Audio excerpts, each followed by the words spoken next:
We have a new gap in the armor that is console exclusivity. Another giant in the industry has finally determined that taking a big bag of money in exchange for your game being stuck on only one platform, it might make development easier, but the restrictions that come with it mean that your game could be doomed to fail. And there could not be a better example of this than Final Fantasy VII Rebirth and its slow but inevitable march towards releasing on Steam. Full disclosure, I received a review copy of 7 Rebirth, but Square has no input on what I say about it. Anyway, I feel like there has been a major shift in the gaming industry during this generation. And, honestly, not just during this generation, but more accurately during the past 6 to 12 months. The days of exclusives are over, mostly. And thank God, because I can't stand the idea of third-party exclusives. First-party exclusives make a lot of sense to me, although that's changing too. More on that later. But third-party exclusivity on consoles or on stores has been a bad move from the start. And it seems like all the big players in the industry are finally waking up to this realization that we, the players, have known all along. They've been doing it wrong. For example, in an interview, former Sony executive Sean Layton said this: "You should check out this Metroidvania bundle over on Humble Bundle." Wait, that's not what he said. But it's true, you should. It includes Axiom Verge 2, which continues the amazing first game, plus a bunch of other Metroidvania games. They're all either verified or playable, and among them, the lowest rating that they have is 72%. Okay, all right, let's get back to what Sean Layton actually said. He said, "When your costs for a game exceed $200 million, exclusivity is your Achilles heel.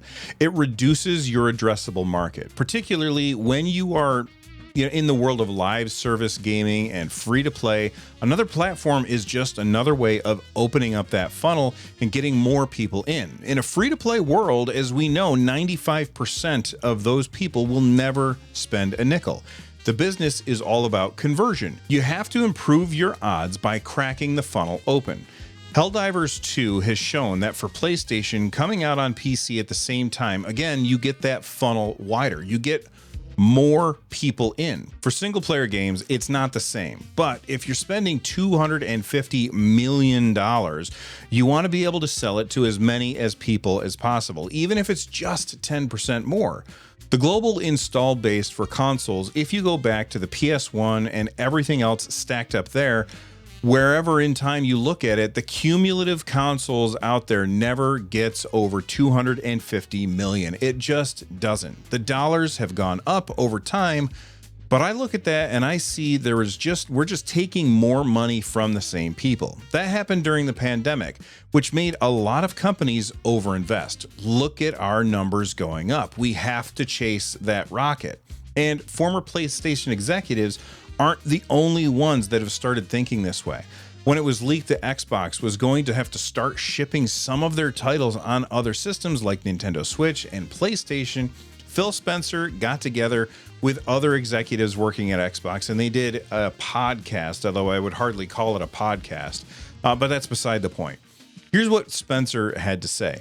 "I do have a fundamental belief that over the next 5 or 10 years, exclusive games that are exclusive to one piece of hardware, are going to be smaller and smaller part of the gaming industry." And that's not some great insight, because if you look at the last 10 years and what the biggest games are today, it's a natural place. Whether it's one console and PC and multiple consoles, mobile, console, and PC, you see big games landing on multiple platforms. And we want to be a great platform for creators that are trying to realize that potential. Essentially, it feels like Microsoft and Sony only think in AAA terms, because AAA titles require so many resources and so much time to develop. It's hard to recoup that cost when you're leaving out a significant chunk of the wallets that are out there with money in them. In response to that, Microsoft and Sony are taking very different approaches. First off, Microsoft has been shipping games to PC already, so obviously they can't react the same way that Sony is. Sony reacted to this by bringing more games to PC, with games as a service style games like Helldivers 2 coming day and date to PC, and then more single-player, story-driven experiences coming after a slight delay. Microsoft already ships to PC, so their option is to start putting their games on PlayStation and Switch. They started this experiment with Hi-Fi Rush and Pentiment, though knowing what we know now after the fact, I feel like those were just there to test the waters and gauge reactions before the big games started moving over. It seems like Microsoft is going full third party, but still trying to hold on to hardware at the same time. It's a delicate dance that they have to balance, and I'm worried that they're not going to pull it off. They have a plan for that, but we'll talk about that later in the video. Essentially, we're seeing it happen in real time. The window for exclusivity for games on PS5 before they come to PC is starting to shrink. And that same shrinkage is going to happen to the lag time between Xbox releasing games on Xbox and PC and then pushing them to other platforms like PS5 and Switch. Well, until recently, Square was pretty much in the pocket of PlayStation, especially when it came to Final Fantasy games. They wouldn't come out and say that they were exclusive. In fact, when Tom Park of the Washington Post misspoke and called them exclusives, he got corrected on it pretty fast by Square. But whatever you want to call them, the delay from release on PlayStation until the games showed up on PC was long, and then it was made artificially longer because of backroom deals made to keep the games as Epic Game Store exclusives for a while. Square bet big on this. They got help from Sony getting the game to run on PlayStation, and then they probably have money coming in from the Epic Game Store deal for timed exclusives, and I think that deal is probably going to evaporate eventually. I think Square is going to do everything that they can to get all of their games on all of the platforms as fast as they can. And not just hardware platforms, but other stores and launchers like Steam. We might see Final Fantasy Rebirth on Steam at some point a lot faster, at a much faster time frame than Remake did. Here's what Square recently said. This was posted over at Gaming on Linux, where Liam went into Square's shareholders meeting notes and found this. The plan involves a shift to multi-platform strategy for HD titles, and by that they mean major consoles and PC, as they will aggressively pursue a multi-platform strategy that includes Nintendo platforms, PlayStation, Xbox, and PCs.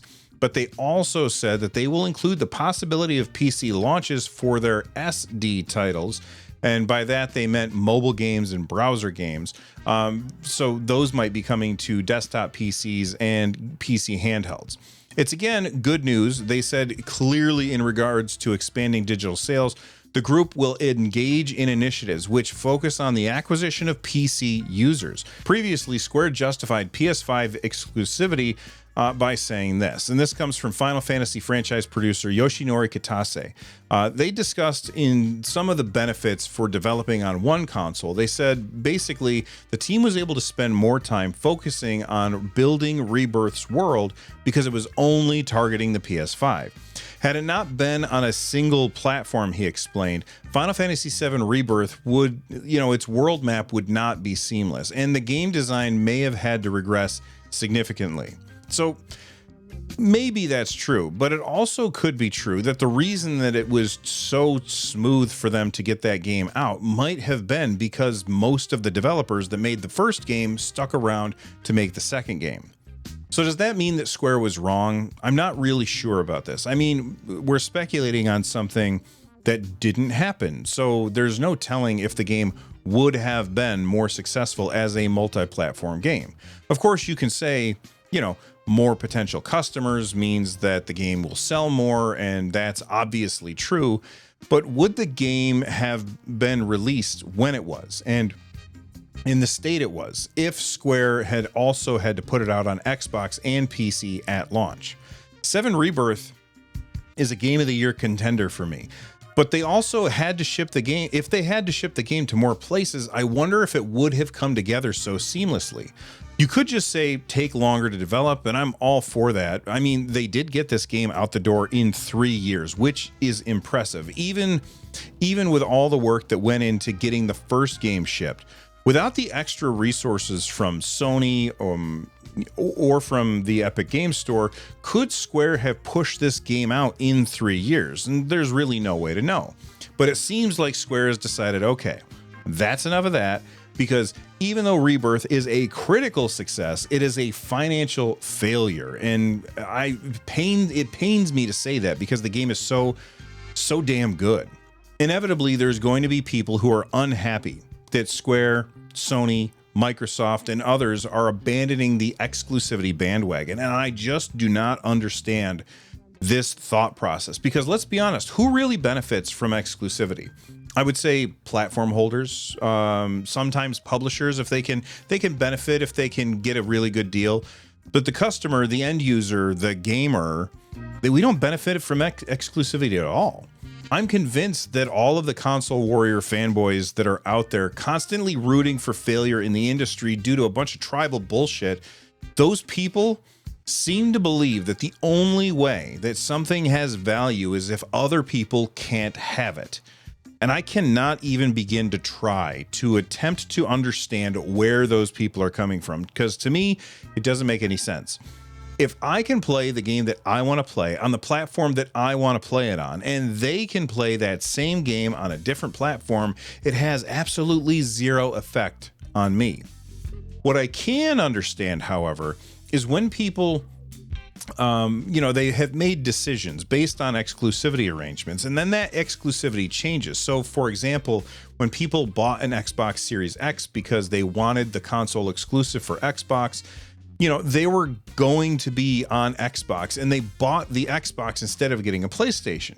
The reason I can understand those people being upset is because they could have bought a PlayStation and then played the PlayStation games on the PlayStation and then played the Xbox games on the PlayStation. But they bought Xbox games, and now they can play Xbox games, but they can't play PlayStation games. So I can get why that's irritating. There's an argument there. However, at the same time, they also bought an Xbox to play Xbox games, and they can still play the Xbox games, so I think it's okay. All this leads me to believe that the absolute best place to play right now, to be putting your dollars if you want to have access to the most games, is clearly, obviously, without a shadow of a doubt, the PC. But you won't hear me bashing consoles. I am platform agnostic. I'm lucky. I have an Xbox Series X, I have a PS5, I have a Nintendo Switch, I have a Steam Deck, an ROG Ally, a gaming laptop, a Lenovo Legion Go. I have a million ways to play all of the games that I have. I am truly platform agnostic, and I don't care about the console wars, and I never have. Some people might say, well, Bill, it sure is nice to be able to have all of that stuff, and they're 100% correct. However, I'd also like to point out that when I only had one of those systems, I just played the games that were on that systems, and I ignored the ones that I couldn't play, and I still had plenty of games to play. If there's anything that has not become more obvious over the years, it's that the number of games is continually ever expanding, and there is absolutely no shortage of games, no matter what platform you decided to invest into.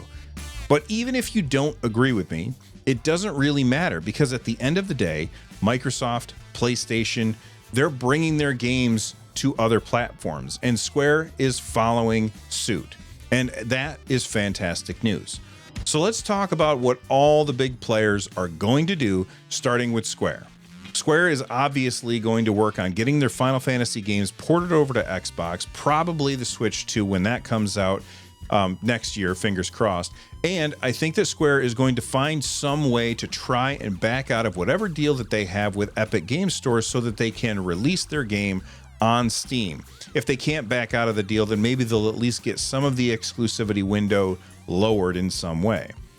What Sony's going to do, well, I don't see Sony shipping their games to put it on Xbox. As much as I would love to see that, Helldivers 2 playable on an Xbox would be amazing. As games as a service style game, I feel like Sony is pretty happy enough with just PC and PlayStation. Though if I were in charge of Sony, what I would say is single story games are exclusive to PC and PlayStation, and all games as a service style games, well, they've got to be on every single platform that's available in order to maximize the pool of potential players and speed up matchmaking. Microsoft is a completely different story. They already have their games on PC and Xbox. They've been shipping games to PlayStation and Nintendo Switch. Microsoft has been starting to bet against the confines of exclusivity longer than pretty much anyone else in the console space, and this is something I often give them praise for. That being said, when they turn around and shut down studios that they bought for no good reason, that makes it hard for me to send praise in their general direction. So Microsoft, pull your head out of your collective asses over there. But before we move on to Nintendo and Valve and others, something else that Microsoft is going to be doing, or at least it's rumored that they're going to be doing, is bringing other stores to the Xbox. And I've been trying to wrestle with why they would do that. The reason that they give is because, you know, it's hard for them to make money on hardware these days. So let's start shipping our consoles with other stores. And that, while I like the idea of it and it makes me want to have an Xbox, that strategy from a business decision move doesn't make sense to me until I thought about Microsoft making an app store on iOS or Android. Suddenly, it all makes sense. If they're fighting to get an app store on iOS and Android, then it makes sense that they would want to open up their platform to other app stores as well in order to strengthen their legal argument for making that happen. So maybe that's the reason that they're doing it, but it's definitely something that we're going to see in the future, which means that even if we do have these games shipped to PC and then we have Steam as a store on the Xbox, you can still play those games on Xbox. And for me, that sounds awesome, but for Microsoft, I'm not sure how much sense that makes. Anyway, as far as Nintendo, they're not going to do anything different. They won't ship their games to other platforms, even though I think they can and they should do it. It's not something I see ever happening, though I would love to be wrong about this. And finally, Valve. What is Valve going to do? Valve has never really cared much about exclusivity. In fact, when they were asked about making an exclusive game that would only run on the Steam Deck, they said that doesn't make any sense for us. Why would we want to limit the reach of our games? Instead, I think what Valve is going to do here is sit back and wait for the games from everybody else to roll in. And clearly the winner of the console wars is the PC, and by extension, Valve. And I guess if you're a PC gamer like me, I guess that means that we win too. Speaking of winning, it would be awesome if you checked out this video right here. From the Nerd Nest, I'm Bill. Stay rad, everybody.